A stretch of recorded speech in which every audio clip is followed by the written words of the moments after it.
প্রফুল্লরা বলেছিলেন, তখন ওরা সবাই যুগান্তর পত্রিকায় চাকরি করতেন।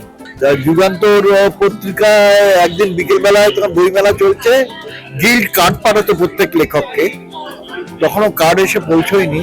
এই সময় শ্যামলদা বললেন, এই প্রফুল্ল চল মেলায় যাই। প্রফুল্লদা বললো, আরে মেলায় যাবো কি, কার্ড আসেনি তো, আমি লাইন দিয়ে দেখতে পারবো না। প্রফুল্লদা খুব শান্তশিষ্ট মানুষ।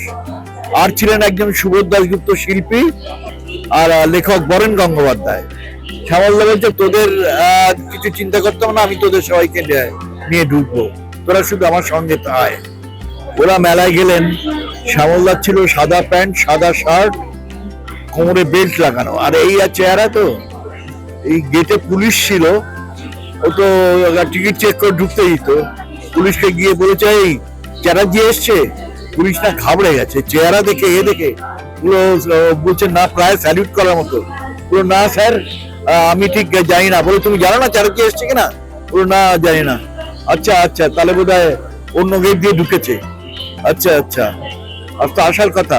ঠিক আছে, সব লোকজন ঠিকঠাক ঢুকছে তো, ভুলভাল লোক ঢুকছে না তো? বলো, না স্যার ঠিক, সব চেক করে দেখছো তো? বলো, হ্যাঁ স্যার। বলো, ঠিক আছে। তারপর বললো, হ্যাঁ চল, নিয়ে ঢুকে গেল। এই হচ্ছে শ্যামল গঙ্গোপাধ্যায় ছিলেন। ফলো করুন বর্তমান।